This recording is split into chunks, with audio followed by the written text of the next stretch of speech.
This is a podcast about one woman's mission to help entrepreneurs and business owners write better business books. Each week, we tackle your writing excuses, because there are excuses too, and help you beat the blank page of doom so that you can write the book that'll grow your life and your business. Now here's your host, Vicky Fraser.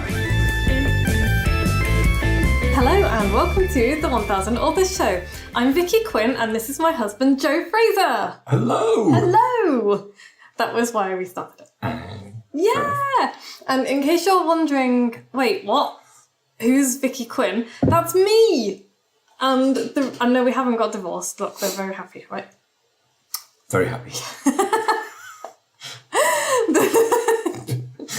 The reason I have changed my name back to my original name is, and I refuse to call it a maiden name because fuck the patriarchy, is because, fuck the patriarchy basically, is why. No, I was always cross with myself for changing my name when I got married, because I just kind of did it without really thinking about it. And after the first time I was married, I was like, I'm never going to change my name again. And then I did. And so I was like, why did I do that? So I've reclaimed my name. Okay, cool. Yeah. So you're now going through this big old process of changing things. Oh, it's such a ball ache. I'm doing it gradually. Yeah. Yeah, rather than all in one go, all in one big stressy go, I'm doing it gradually. So. Okay. So for now, emails and websites and things are all staying where they are. Well, my website is moxybooks.co.uk. Good point. So yes, but yeah, I'm gradually changing that. I keep getting emails from people going, oh, what's going on? What's happened to Joe? And I'm like, nothing, Joe's awesome. So, by the way, I love the way you sounded surprised then. It's like, I didn't just inform Joe on the podcast. That wasn't the first time he found out. He's known for a while. I've known for a while, yes. He's known for a while. Anyway, it's Happy New Year, everybody. Happy New Year. Happy New Year. Wasn't it an amazing party night? Well, I mean, we had about as much of a party as we usually do. It's true. We were playing Dungeons and Dragons. For hours. Yeah, we did not even notice when it turned midnight, really, because we were too busy trying not to die. It was a total party knockout. Apart from my character. Apart from Joe's character. He saved everybody. Well, did you though? Yeah. No, because then Cassandra came back and saved everybody. I saved everybody. Well, whatever. Anyway, we're drinking hot chocolate today because it's really cold. It is super cold. And misery. The dingle, I think it's actually colder in the house than it is outside at the moment. Definitely colder in the kitchen. I had to use vegetable oil yesterday because the olive oil was so frozen when I turned it upside down it didn't move. That's how cold our kitchen is. It's great. I anyway, really like it. So when we were standing in the kitchen earlier, filling up my kettles for the office, going, and then watching our breath as if we were outside. Of smoke. Yeah. Anyway, so today we're going to be talking about how it doesn't matter where you start. But before that, in traditional style, Joe, what are you reading? I have just last night finished reading The Name of the Wind by Patrick Rothfuss. Which is what I was reading before that. Which is what Vicky was reading before that. And so now I am about to start the last book in the Wheel of Time series. Oh my god. Book 14, 900 pages. Book 4,723, 50,000 pages, never to be finished. So it is on my Kindle. Amazing. And I am reading, fiction-wise, I am reading The Wise Man's Fear by Patrick Rothfuss, which is the sequel to The Name of the Wind, and I'm loving it. He is a master world builder and storyteller. You really enjoyed The Name of the Wind, right? Really liked it. Yeah, really good. Really, really good. And so I finished it, and I hadn't ordered the next one in time from the local bookshop, and so I spent a few days going, rah, I really want to read it. And now I'm in a bit of a flap because I'm a third of the way through The Wise Man's Fear, and I know that there isn't a third book yet, and so I'm going to finish it and I'm going to be like, the non-fiction book I'm reading, I'm still reading Out on the Wire by Jessica Abel, because I didn't read it in December, so I'm reading it in January, and I haven't really started it yet, so I can't comment, but I will do next week, so I'll have started it. Cool. So yeah, and I really haven't got much to report over the Christmas period, other than we turned into chocolate-covered roast potatoes. Yeah, we did very little. We burnt a lot of wood. We huddled by the fire. We huddled under blankets. Because Joe got me for Christmas, he got me a slanket, which is basically the best thing anyone's ever bought me. Massive blanket with sleeves. Oh my gosh. And so I have spent, since Boxing Day, because we didn't open our presents until Boxing Day, I have spent basically from Boxing Day until this morning under my slanket with a cat on my knee and a book in front of my face. Which is really rare for you, isn't it? Yeah, like I spent the whole, because I had a list of things I was like, I'm going to get these done between Christmas and New Year. And then I set my out of office on everything, like on all my writing streaks and everything. And I was like, you know what? I'm going to do nothing. Well, I didn't do nothing. I read a lot of books. I read 3 books over the Christmas period. That's a lot of chocolate. A lot of chocolate, and I'm fine with it.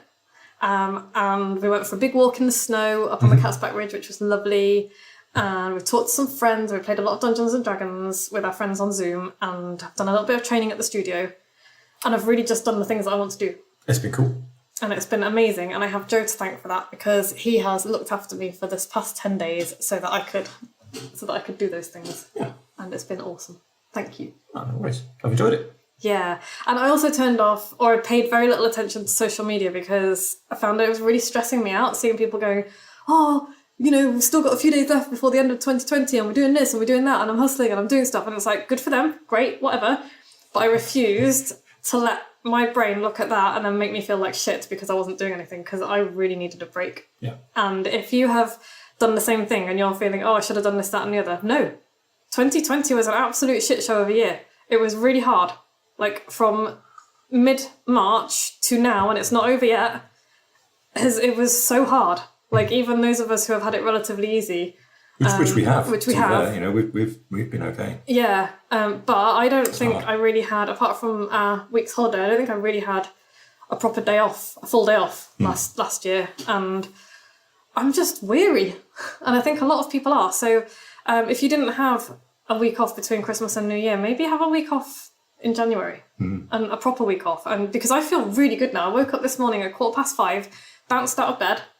Got stuff done. And I feel really good. And I haven't felt this good in a long time. So this is really cool. Anyway, we are now 7 minutes in, so we better talk about what we're going to talk about. The big New Year's resolution nonsense. No, we're not talking about that. We are talking about how it doesn't matter where you start. All right. With regards to your book. Because I quite often will have conversations with people when they find out what I do, and they'll be like, I started writing a book. So 50% of them, it'll be like, I really want to write a book. And I'll be like, write a book then. And they'll be like, no, I can't, for various reasons that we've talked about on the podcast in the past. And then other people will say, I started writing a book once. And I'll be like, great, where is it? Oh, no, I got like the first chapter done, or I got the introduction done, and then it just went in a box. And it's really interesting. And so I will say to them, what's the problem? And they sometimes they can articulate the problem. It's like, I'm just stuck on the first chapter and I can't get any further than that, or I'm stuck on the introduction. And sometimes they can't articulate it. It's just like, I don't know, I just can't, I'm stuck. I just didn't carry on. Yeah. And I think it's because there's this myth that we have to start at the beginning. We have to start with the introduction and then write chapter 1 and then write chapter 2. And no, we don't. A, we don't have to. And B, I think it's actually not a very good idea to do so. And I will explain why. Because it feels like the logical thing to do, right? You start at the beginning. Yes. Yeah, so you'll do your outline. You'll get your outline done and you'll be like, this is great. I know where I'm going. I know what I'm going to say. And then the logical thing is start with the introduction and then chapter 1. And I think that's where things go wrong, because people see the outline as this set in stone 10 Commandments thing that can't be changed. They don't see it as a living, breathing, growing document, which is what it is. The outline is just the thing to get you started. It's like, I think this is where I'm going. I think this is what I want to write about. And I think this is where I want to get to. That's not necessarily what it's going to look like. I mean, quite often when people come to do the first edit of their book, I'll get them to redo the outline because it's a different thing. So starting at the beginning with the introduction, I think, is a really good way to get yourself stuck. Because if you don't know where your book's going, if you haven't written your book yet, you can't possibly write the introduction that says where the book's going to go. Right. Does that make sense? Yes. Yeah. And so I think what happens is that quite a lot of people will write their introduction and their first chapter, and then they'll edit it, and then they'll rewrite it, and then they'll edit it, and then they'll rewrite it. And that's what will happen. They'll go in this loop and they'll be stuck forever. And their books will go nowhere, which does make perfect sense, because if you don't know what's coming in the rest of the book, how can you write your introduction? Sure. Cool. I agree. I agree. It makes sense. The introduction is almost like a summary, or it's at least based upon the book itself. And if the book doesn't exist, introduction is tough. Yeah. I always write the introduction at the end, once I've written the rest of the book. I might kind of start it at the beginning. I might be like, oh, this is where I think it's going, blah, blah, blah. Because I have done this so many times that I know that I can do that without letting it get me stuck. But for my clients and coaching clients and people like that, I often say to them, if you need to get something down, then say, oh, welcome to my book, this is my book, blah. Like literally those words. That can be the introduction. And then come back to it at the end. Write it last, because it's going to be much easier to do. How can you tell people what's going to follow in the following chapters when you haven't written them yet? Because one of the things that happens, if you do that as well, is you end up getting really stressed. It's like, oh, I'm writing this book, but I don't know what I'm doing. I don't know where it's going. I don't know what I'm writing, even when you've got your outline. And it's going to change, isn't it? Because your beta readers are going to say, well, put this bit there and move that to here and shuffle it all around and do it in a different order. And, you're going to edit it and you're going to change things. It's going to be, you're kind of writing, if you write the introduction first, you're writing a document that isn't correct. Yes. And that's, that you lose motivation, you lose drive, it kind of feels pointless, it feels like it doesn't work. Well, it doesn't work, it's not going to work. Yeah, because it's going to change. It's dispiriting to do. Yeah, because even your first outline, I always get people to do some kind of an outline, even if they are writing by the seats of their pants type people. I always get them to have at least an idea of where they're going and where they want to stop on the way. But that's not something that I don't expect people to know as they're writing that outline exactly what's going to be everywhere. I want them to have an idea, and I want them to not have a blank page. The idea of the outline for me is to get rid of the blank page of doom. But as you are writing, and this everybody that I have ever worked with and every book I have ever written has ended up somewhere different than when it started. It's ended up being written for someone slightly different than I thought it was going to be written for. It's ended up being written for a slightly different reason, to tell to give a slightly different message than what I thought. Because as you start writing, you'll realise that actually this is more important to me now. This topic is more important to me, and it follows on better from my big idea than this one, which is what I thought would be the thing. So let's not start at the introduction. Let's not do that, because I think that that's a really good way to get stuck. And you don't even have to start at chapter 1. Because quite often my chapter 1 it does not end up being my chapter 1, it ends up being chapter 3. And that's exactly what happened in How the Hell Do You Write a Book? My chapter 1 ended up, I think, being chapter 10. And I switched the order around so substantially that my introduction and my chapter 1 were they just didn't bear any resemblance to the end result. And that's cool. So my advice is start where you like. So where would you start? Something that you feel most strongly about, or the bit that you feel is most fleshed out already in your head, or where would you naturally just go, I'm gonna jump in there? So where would I start? Me personally. You personally. So me personally, I start with, after I've done a rough outline, and then filled in the bits of that I think is going to happen, I will then start with the chapter that I feel most excited about. The thing that I want. It's like, okay, if I'm going to sit down and write, what do my fingers start doing? What do my fingers start typing? And it might be, I might sit down and think, right, I'm going to start working on chapter 3, but actually when I sit down, I find that I'm writing about something that was going to be in my outline in chapter 5. And so that's what I will do. Yeah, you'll just go that way. I will just start writing the thing that I most want to write about. And that is the advice that I give to my clients as well, is start with the thing that makes you most excited, the most important message, or maybe the bit that you think is easiest to write, or easiest to explain, or the bit that you think that your readers will find easiest to understand.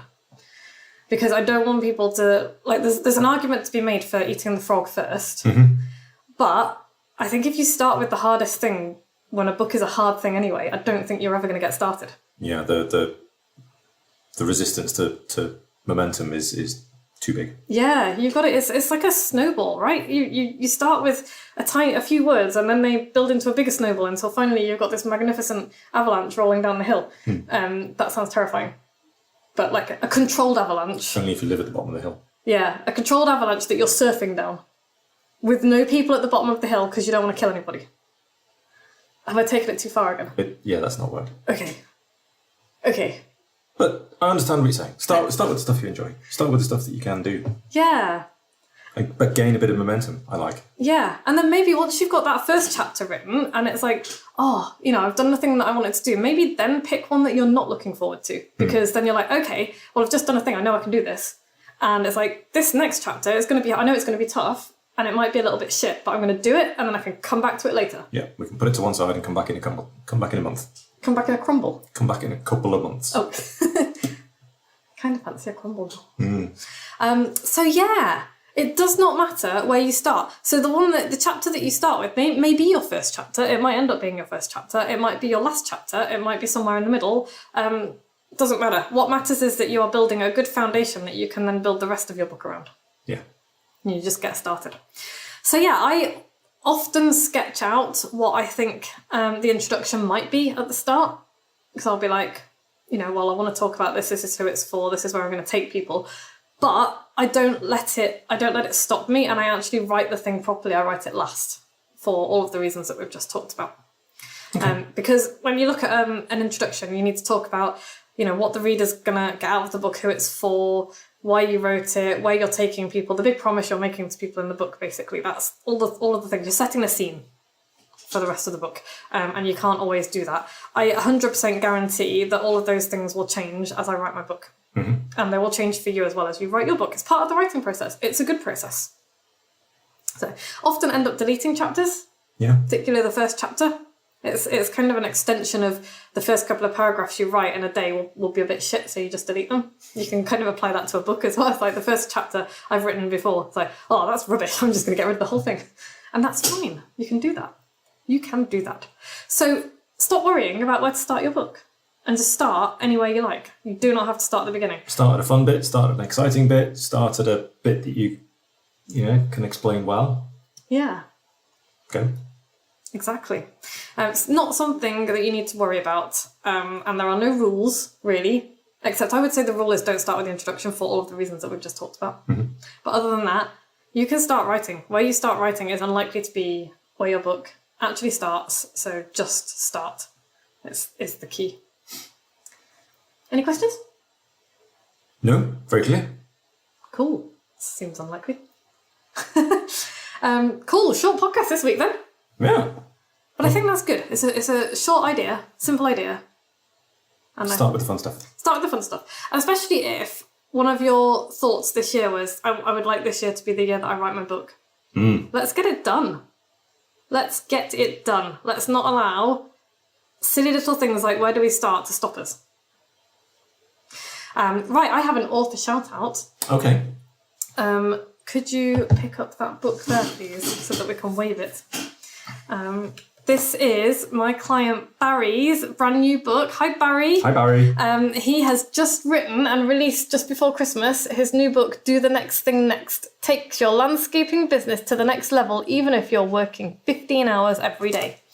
Barry is like Joe Polish of the landscaping industry. He's an amazing businessman. He started off working like 15-hour days. Never seen his family, 90 grand in debt, which sounds horrifying, unable to pay a couple of mortgages, and he's now got multi-million-pound businesses. Nice. Yeah. And he's written a really good book, specifically aimed at people in the landscaping gardening industry, because that is what he does. He mentors people in that industry. And so that is a really, it's a really great idea. On the face of it, this is a book about how to grow and run your business. There are loads of them out there. None of them were aimed specifically at people in the landscaping business, which is why Barry has written his book. Cool. Because there's always a way, because all of those other books that were written that, this has got Barry's unique insights, but the principles of marketing and running a business are universal. All of those other books that are out there are kind of aimed generally, and a lot of the people in Barry's industry, in the landscaping industry, they really struggle with books like that because they don't feel like they're written for them or by somebody like them. They're not like hands dirty, running a grubby kind of... Yeah. Yeah, it's just they're different types of people. Spending their time renting diggers and moving stone around the place. Yeah, and so being told by a shiny suited internet marketer how to run their business is what the information that they might be giving is perfectly valid, but they're not going to hear it from that person. And they're hearing it from Barry, and that's really, really important. So if you're thinking of writing a book and you're thinking, it's already been said by somebody somewhere, Maybe it has, but it hasn't been said by you for the people that you're writing for. Yeah. Nice. So write your damn book. But this is really exciting. And if you want to see what Barry's done, you can get his book from Amazon. It's available on Amazon. Very proud of him. It's really, really exciting. And we're already working on his second book. So that's quite cool. Third book, actually, because he's already written a book before Nice. we met. So, right, next week, we're going to be talking about how to start a story, how to start writing a narrative nonfiction story. Narrative nonfiction story. Okay. Yeah, how to get started, because I think people are quite often like, I don't know how to start writing my story. So we're going to talk a little bit about storytelling and how to write a story. Okay. Cool. Yeah. But yeah, so if this is the year that you're writing your book, but you're not sure of an idea, or you've got a vague idea, you're not sure it's a good one, I have a new mini course out for that. Ooh. Yeah. And you can get the Big Book Idea Generator from moxiebooks.co.uk/big-book-idea-generator. Because I'm really good at URLs. Really good. And the link is in the show notes. So if you want the link, then go find it. It's also at the bottom of all of my daily emails. So if you get my daily emails, then the link is down there as well. I also have a new audiobook out. Ooh. I know, right? I kind of forgot about it in the whole turning everything off over Christmas period. Audiobook? It was released on January the 1st. Nice. It's called That's What She Said. I've already had some really good feedback from people. Yeah? Yeah, it's already got reviews on Audible. Whee! 5-star reviews on Audible. Nice. I was just like, I don't want to read them, but then it's like, oh, they're really good, apart from a PDF being missing, but I'm sorting that out. But if you would like to get hold of my new audiobook, you can go to audible.co.uk and type in That's What She Said, and it will pop up. I keep getting emails from Audible advising me to buy my new audiobook, which is quite exciting. And I did not do this on my own, by the way. I interviewed a whole plethora of amazing businesswomen who helped me out, and you all know who you are. Thank you so much. And all of the proceeds, all of the royalties from this audiobook are all going to charity, which I am sorting out this month. I'm going to sort out which charity it's going to. It's going to be a women's charity. Yeah, if you've listened to every episode, email me with your postal address and I will send you a silly gift. If you like this podcast, please go and review it. 5 Rate stars. it. Yeah, 5 stars. 5 stars. Subscribe on iTunes or wherever you get your podcast from, please. Or if you know someone who will enjoy it, send them a link. moxiebooks.co.uk/podcast. Nice. And with that, we'll be back next week. We're done. Thanks very much. No worries. Thanks for listening, everyone. Bye. Bye. Thanks for listening.